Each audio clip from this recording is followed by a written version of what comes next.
तो कैसे हैं आप लोग? सेम समथिंग सिमिलर ना। अब आप लोग बताइए कमेंट में कि ये किसका डायलॉग है, कहाँ का डायलॉग है, कैसे डायलॉग है।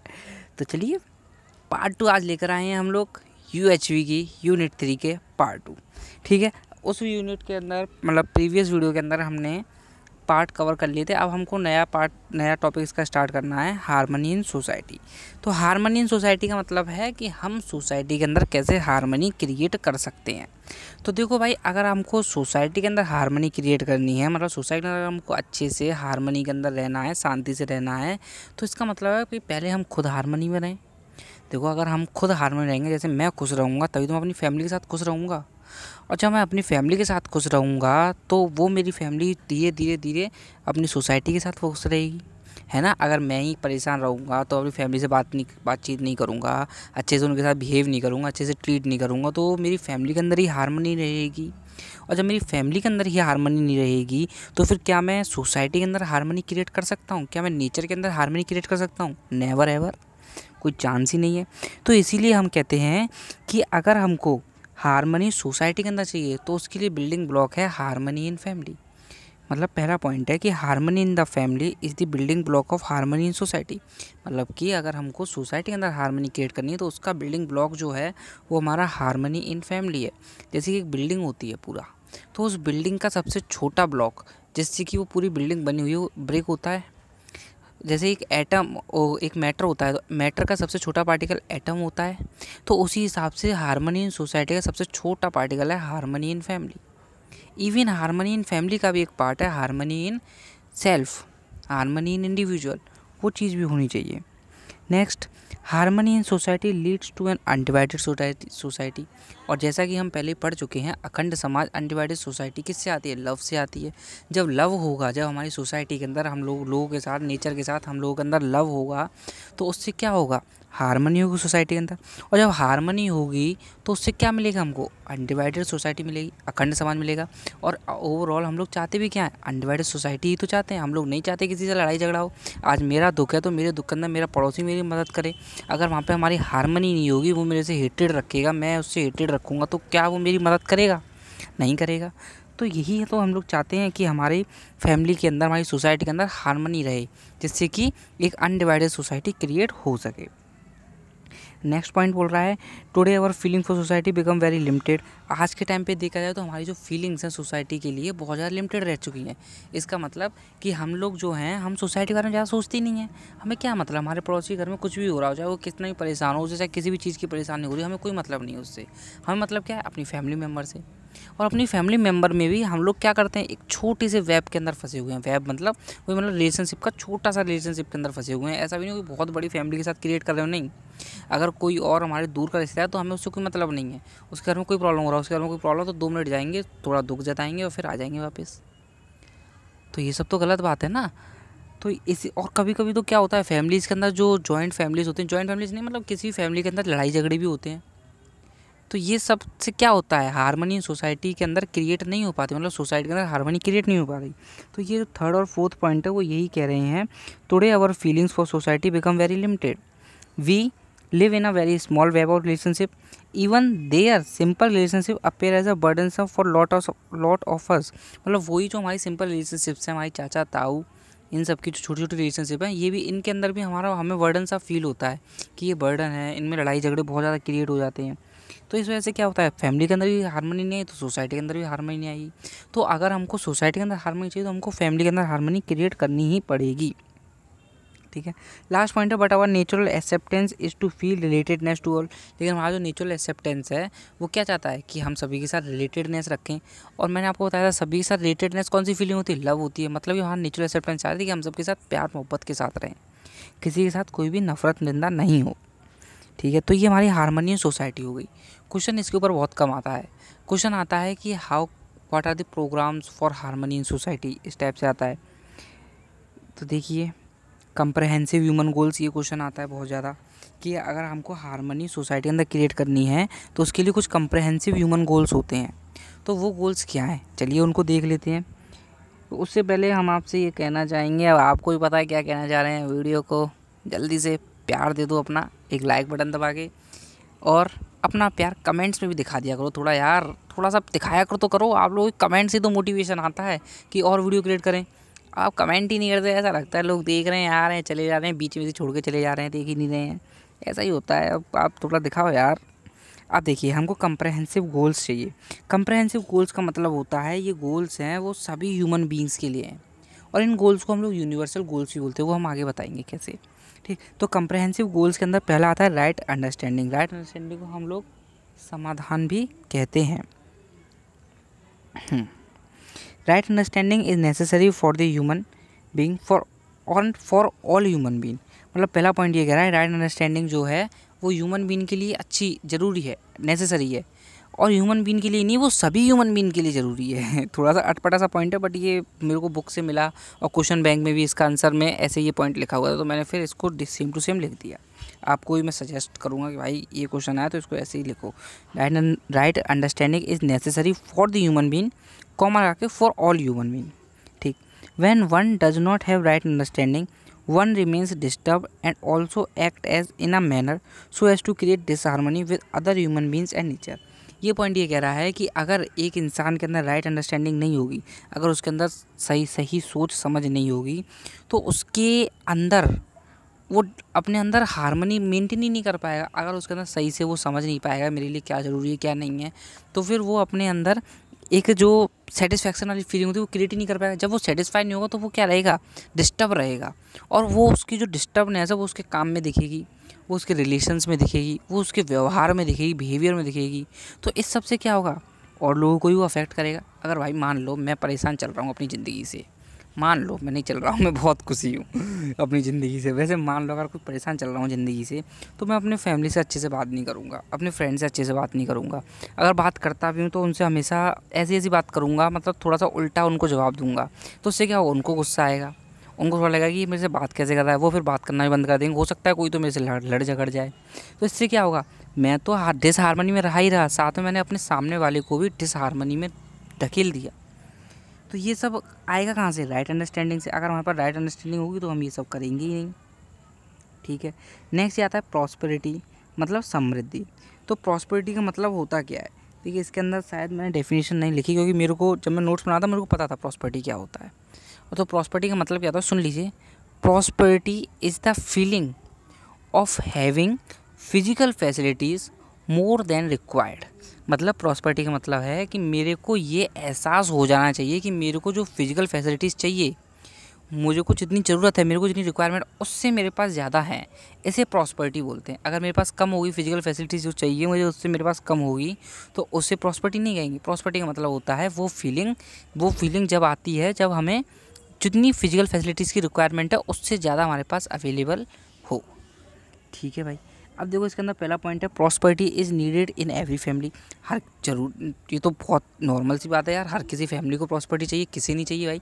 आज हम पढ़ाई कर रहे हैं किस लिए कर रहे हैं, हमको प्रॉस्पेरिटी चाहिए आगे चल के।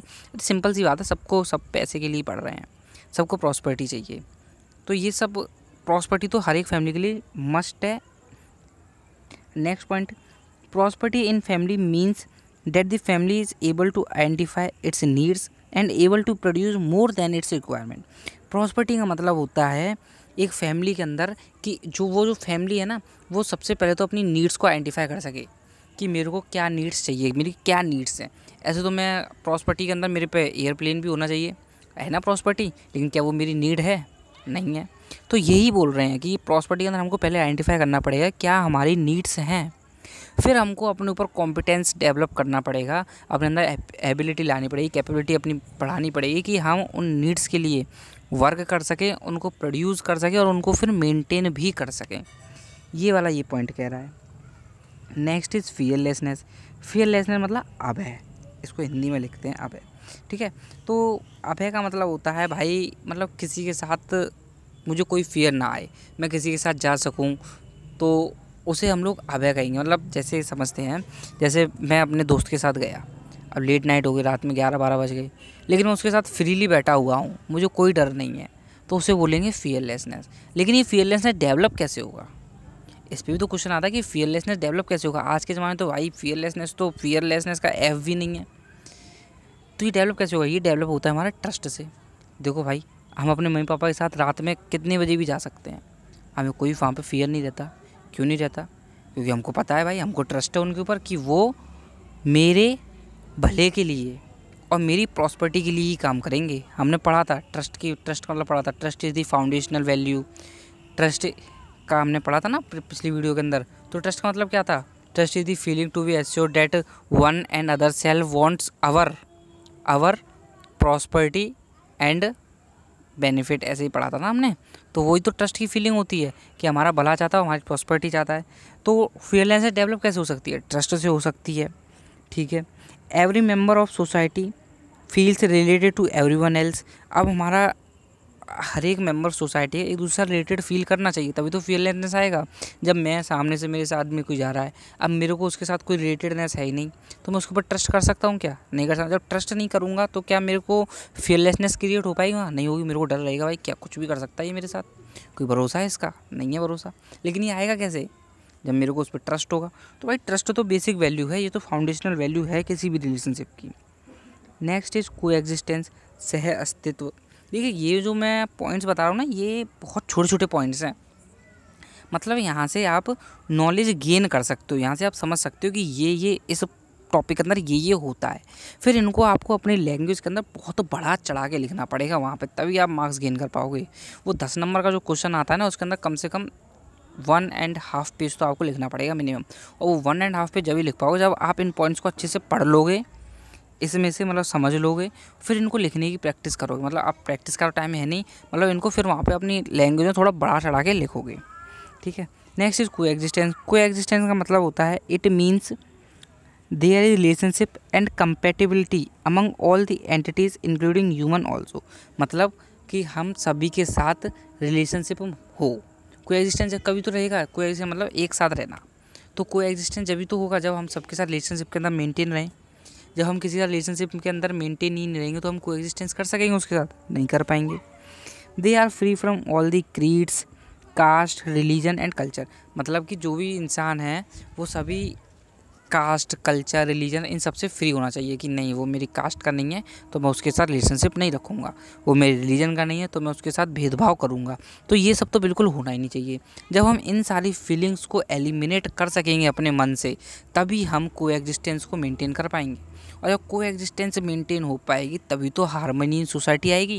ये पॉइंट है किसके? हार्मनी इन सोसाइटी की तो है। नेक्स्ट इज, देखो मैंने कहा था ना कि ये यूनिवर्सल गोल्स भी होते हैं। तो देखो अब mention goals is not only comprehensive but also universal, that is equally applicable to all human being and for all time. मतलब कि ये इक्वली एप्लीकेबल होते हैं हर एक ह्यूमन बीइंग पे और हर टाइम पे। ये प्लेस टू प्लेस वेरी नहीं करते हैं, प्लेस टू प्लेस चेंज नहीं होते हैं। चलिए भाई, इसके बाद है programs needed to achieve the comprehensive human goals. देखिए अभी हमने पढ़ा हार्मनी इन सोसाइटी, ठीक है। अब हार्मनी इन सोसाइटी के लिए कुछ गोल्स होते हैं, उन्हें बोलते हैं कंप्रहेंसिव ह्यूमन गोल्स या फिर यूनिवर्सल ह्यूमन गोल्स भी बोल देते हैं, ठीक है।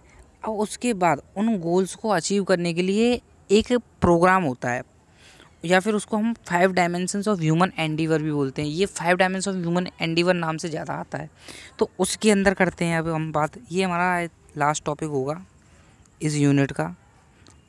तो देखो अगर हमको 5 डायमेंशंस पढ़ने हैं ना, तो पहला डायमेंशन है हमारा एजुकेशन एंड राइट लिविंग, मतलब शिक्षा संस्कार। तो देखो हमको एजुकेशन अपने अंदर लेनी पड़ेगी। अब क्या भाई एजुकेशन नहीं ले रहे हैं? बचपन से पढ़ते हुए आ रहे हैं यूकेजी से अब बीटेक में आगे सेकंड ईयर में, क्या हम एजुकेशन नहीं ले रहे हैं? ले रहे हैं। तो कौन सी एजुकेशन की बात कर रहे हैं यहाँ पे?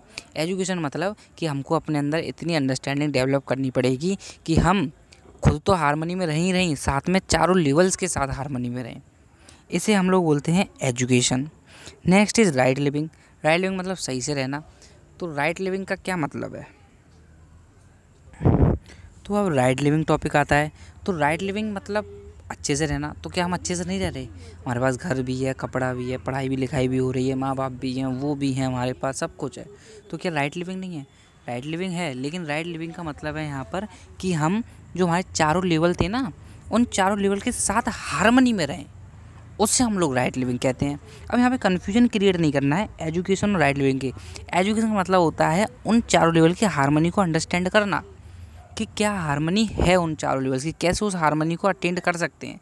और राइट लिविंग का मतलब उस हारमनी को जो हमने अंडरस्टैंड कर लिया ना, उसको अब अच्छे से इम्प्लीमेंट करना, मतलब हम उसके साथ अब रहें, उसे हम लोग राइट लिविंग कहते हैं। तो पहला हो गया एजुकेशन, राइट लिविंग, शिक्षा संस्कार, 5 डायमेंशंस का पहला डायमेंशन हो गया। नेक्स्ट इज हेल्थ या फिर सेल्फ रेगुलेशन, जिसको हम स्वास्थ्य एंड संयम भी बोलते हैं। तो देखो हेल्थ का मतलब मैंने बता रखा है।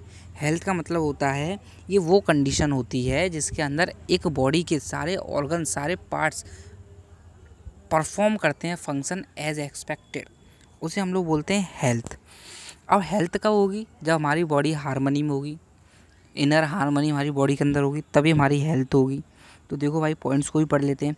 When the body is performing functions same as expected, जब बॉडी हमारी उन फंक्शंस को परफॉर्म करे जो कि उससे एक्सपेक्ट किए गए हैं। And next year body is fit according to self, मतलब कि जो बॉडी है हमारी वो सेल्फ के अकॉर्डिंगली फिट रहे, मतलब जो हमारा सेल्फ चाहता है, हमारा आई चाहता है, उस हिसाब से बॉडी हमारी फिट भी रहनी चाहिए। Next is harmony in body parts, मतलब बॉडी पार्ट्स के अंदर भी हार्मनी क्रिएट रहे। Now what comes next? Next is self regulation. तो सेल्फ रेगुलेशन संयम तो हमने बता रखा था क्या होता है। द सेल्फ रेगुलेशन मतलब होता है कि हमारे अंदर, हमारे आई के अंदर ये फीलिंग आ जाए। आई और सेल्फ में पढ़ाया था ना यूनिट सेकंड के अंदर, कि आई के अंदर वो फीलिंग आ जाए कि ये उसकी रिस्पॉन्सिबिलिटी है कि वो अपनी बॉडी को प्रोटेक्ट करे, नर्चर करे और उसका राइट यूटिलाइजेशन करे, मतलब अपनी बॉडी का बचाव करे, उसे पालन पोषण करे और उसको सही से यूटिलाइज करे। इसे बोलते हैं हम लोग सेल्फ रेगुलेशन, मतलब अपने ऊपर कंट्रोल करे। ठीक है, हाँ तो ठीक है, ये हो गया। इसका आता है जस्टिस या प्रिजर्वेशन। तो जस्टिस भी हमने पढ़ रखा है। जस्टिस क्या होता है?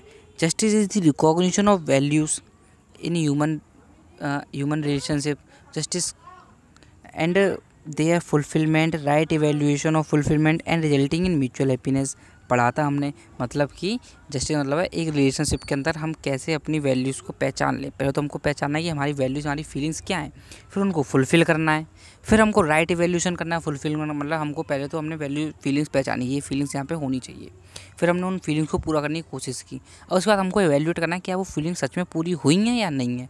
अगर वो पूरी हो गई होंगी तो म्यूचुअल हैप्पीनेस आएगा, म्यूचुअल प्रॉस्पेरिटी आएगा।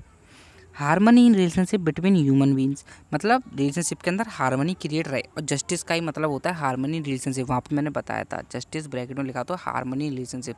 एक रिलेशनशिप के अंदर हार्मनी कैसे क्रिएट रहेगी? जब वहाँ पे जस्टिस होगा। ओके, जस्टिस और प्रिजर्वेशन करना था ना, अब प्रिजर्वेशन आता है। प्रिजर्वेशन मतलब होता है सुरक्षा, मतलब harmony in relationship between human and rest of nature, मतलब कि नेचर के साथ और ह्यूमन के साथ हार्मनी क्रिएट रहे। मतलब हमको नेचर से कुछ लेना तो है लेकिन उसकी हमें सुरक्षा भी करनी है, उसको प्रिजर्व करके भी रखना है। ऐसा नहीं कि नेचर से लिए जा रहे हैं भाई ले लो बस, नेचर को प्रिजर्व नहीं करो। तो यहाँ से तो फिर हार्मनी क्रिएट नहीं रहेगी नेचर के साथ। हमें हार्मनी इन नेचर भी तो क्रिएट करना रहता है, तो वो चीज़ तो क्रिएट हो ही नहीं पाएगी। इस वजह से हमको प्रिजर्वेशन वाला डायमेंशन भी अपने माइंड में रखना पड़ता है। Next is human rest of nature relationship recognition fulfilment evolution leads to mutual prosperity, मतलब ह्यूमन की और नेचर की जो रिलेशनशिप है, अगर हमने उसको रिकॉग्नाइज कर लिया, उसकी फीलिंग्स को हमने फुलफिल कर दिया, तो वहाँ से क्या होगी? म्यूचुअल प्रॉस्पेरिटी आएगी। अरे भाई जहाँ कहीं भी ये फीलिंग्स की बात आया ना, वहाँ पे लिख दो भाई म्यूचुअल प्रॉस्पेरिटी आनी है, बस सिंपल सी बात है। Enrichment protection right utilisation of nature, मतलब नेचर को एनरिच करना है, उसकी प्रोटेक्शन करनी है और नेचर का राइट यूटिलाइज करना भी है। हाँ भाई, अब आता है हमारा प्रोडक्शन वर्क, मतलब उत्पादन एंड कार्य। तो वर्क का मतलब क्या होता है? वर्क का मतलब यार सिंपल सी बात है, वर्क का मतलब हम लोग जो अपना फिजिकल एफर्ट कर रहे हैं, किसके लिए? कुछ आउटपुट लेने के लिए, उसी तो वर्क बोलते हैं। Work refers to the physical effort made by human on the nature, मतलब ह्यूमन के द्वारा जो एफर्ट कर रहा है, फिजिकल एफर्ट कर रहा है, उसे हम लोग वर्क बोलते हैं।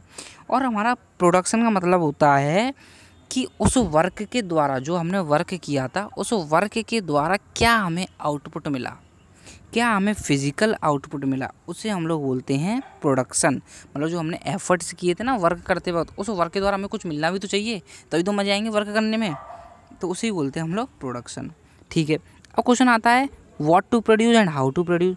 तो व्हाट टू प्रोड्यूस का मतलब है कि हमें क्या प्रोड्यूस करना चाहिए। अरे भाई मतलब हिंदी तो आप लोग समझ जाओगे, मतलब कि हमें कुछ ऐसा प्रोड्यूस करना चाहिए जिससे हम नरिश कर सकें, प्रोटेक्शन कर सकें, राइट यूटिलाइजेशन कर सकें अपनी बॉडी का। हमें ऐसी कुछ ही प्रोड्यूस नहीं करना है ना जिसकी हमें ज़रूरत हो, जिससे हम अपनी बॉडी का हम अपना स्टैंडर्ड ही बढ़ा सकें, उसे ही हमें प्रोड्यूस करना है।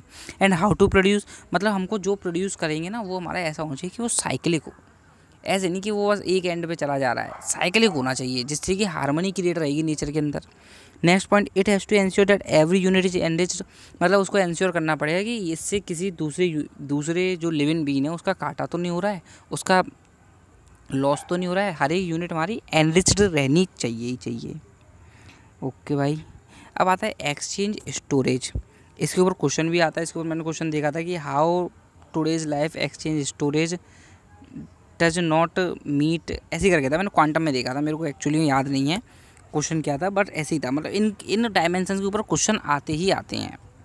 Next is exchange and storage. तो एक्सचेंज का मतलब होता है जो हमने फिजिकल गुड्स, हमने अभी जो वर्क करके कुछ प्रोड्यूस किया था, अब उस प्रोड्यूस को जो हमने प्रोड्यूस किया है उसको म्यूचुअल फुलफिलमेंट के लिए उसको एक्सचेंज करें, जैसे हमारी नीड्स पूरी हो जाए उसके बाद हम उसे बचा के नहीं रखें अपने लिए, मतलब बचा के तो रखना है, लेकिन ऐसे नहीं कि अब मुझे दिख रहा है भाई सामने वाले को ज़रूरत है तो हम उसके साथ उसे एक्सचेंज कर लें, उससे भी हम कुछ ले लें और उसको भी हम कुछ दे दें। ठीक है, अब एक्सचेंज हमको क्या होना चाहिए कि हम हार्मनी के लिए करें, कोई एग्जिस्टेंस के लिए करें, ना कि प्रॉफिट कमाने के लिए करें। मतलब ऐसा नहीं कि मतलब थोड़ा बहुत प्रॉफिट कर लो, लेकिन ऐसे नहीं कि तुम बहुत ज़्यादा प्रॉफिट कर ही जा रहे हो, तो इससे दिक्कत होगी। अब तुम प्रॉफिट के ना, जैसे तुम प्रॉफिट तुम्हारे दिमाग में चलेगा तो फिर तुम ये सोचोगे कि भाई ये गरीब इंसान है, ये मुझे इस चीज़ के 10 रुपये देगा, और ये अमीर इंसान इससे अगर 20 रुपये मांगूंगा इस चीज़ के और उसे ज़रूरत होगी तो 20 रुपये भी दे देगा, तो फिर हम क्या करेंगे, उस अमीर इंसान को उस चीज़ को दे देंगे। लेकिन वो हमने ये नहीं देखेंगे कि उस गरीब इंसान को ज़रूरत थी, तो यही चीज़ हमें अच्छे से समझनी होगी। ये कहाँ से आएगी, ह्यूमन वैल्यूज़ से आएगी। Next is storage.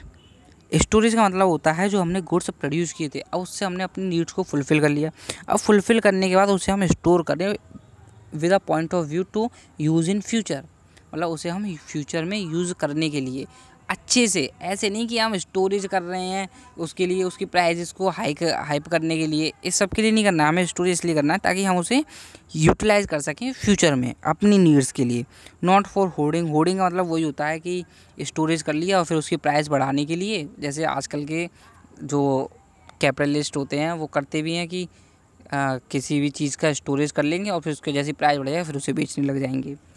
अब ये हमारे 5 डायमेंशंस हो गए। अब इसके बाद हमारा ये तो नॉर्मल सी चीज़ है, ये आप देख लेना कि एजुकेशन राइट लिविंग से हमारे पास राइट अंडरस्टैंडिंग आएगी, हेल्थ और सेल्फ रेगुलेशन से प्रॉस्पेरिटी आएगी, ये सब आप पढ़ लेना, आपको नोट्स में तो मिल ही जाएंगे। टेलीग्राम पे ज्वाइन कर लेना भाई नोट्स के लिए। टेलीग्राम पे आप लोग सपोर्ट थोड़ा कम दिखा रहे हो, बस मेरे को बताने में भी शर्म आ रही है, कुछ है ही नहीं टेलीग्राम पे, अभी तो सिंगल डिजिट के अंदर सब्सक्राइबर्स हैं टेलीग्राम पर। ये हमारी फैमिली है, यहीं से अब हम लोग जितने भी ऐसे सब्जेक्ट्स आएंगे उनको हम कवर करेंगे बिल्कुल नोट्स के साथ, प्रॉपर नोट्स के साथ। तो भाई प्यार व्यार दिखाओ, अपना लव दिखाओ, ठीक है। अब हाँ देखो, एक क्वेश्चन और था, यूनिवर्सल ह्यूमन ऑर्डर क्या होता है, तो वो मैंने इसमें लिखा नहीं है, चलिए मैं बता देता हूँ। यूनिवर्सल ह्यूमन ऑर्डर क्या होता है, मतलब जब हमारी हम इंडिविजुअल लेवल से हारमनी को क्रिएट करते करते फैमिली क्रिएट करें, हारमनी फैमिली क्रिएट करते करते फिर हम सोसाइटी के अंदर हारमनी करें, फिर उसके बाद हम लोग वर्ल्ड तक पहुंच जाएं, उसी को हम लोग यूनिवर्सल ह्यूमन ऑर्डर बोलते हैं। तो आजकल यूनिवर्सल ह्यूमन ऑर्डर के अंदर बहुत ज़्यादा प्रॉब्लम्स आ रही हैं, ये मेंटेन हो नहीं पाता क्योंकि लोग जो हैं कास्ट, कलर, रेस, सेक्स, इन सब चीज़ों के बेसिस पे डिस्क्रिमिनेट कर रहे हैं, इस वजह से यूनिवर्सल ह्यूमन ऑर्डर मेंटेन नहीं हो पा रहा है। अगर हमको यूनिवर्सल ह्यूमन ऑर्डर मेंटेन करना है, ये सुन लो भाई, ज़रूरी है, अगर हमको यूनिवर्सल ह्यूमन ऑर्डर मेंटेन करना है तो हमें क्या करना पड़ेगा, हमको राइट अंडरस्टैंडिंग लेनी पड़ेगी, एजुकेशन लेनी पड़ेगी, उन 5 डायमेंशंस पे काम करना पड़ेगा, तभी हम यूनिवर्सल ह्यूमन ऑर्डर्स को मेंटेन कर पाएंगे। और यूनिवर्सल ह्यूमन ऑर्डर बहुत ज़्यादा ज़रूरी भी है हारमनी क्रिएट करने के लिए। तो बस इसी चीज़ को आपको बड़ा चलाकर वहाँ लिखना है। तो आई होप आपको ये यूनिट पूरी क्लियर हो गई होगी, और अगर हो गई हो तो लाइक कर दो, सब्सक्राइब कर दो, और फिर हम यूनिट 4 को स्टार्ट करेंगे 2 या 3 दिन में, क्योंकि भाई उसके नोट्स अभी प्रिपेयर नहीं है, वो मुझे पहले नोट्स प्रिपेयर करने पड़ेंगे, यूनिट 3 तक नोट्स प्रिपेयर थे। तो bye bye, tata, see you in the next video. और हाँ वो डायलॉग भी बताना भाई कहाँ से लिया था वो स्टार्टिंग वाला, ठीक है।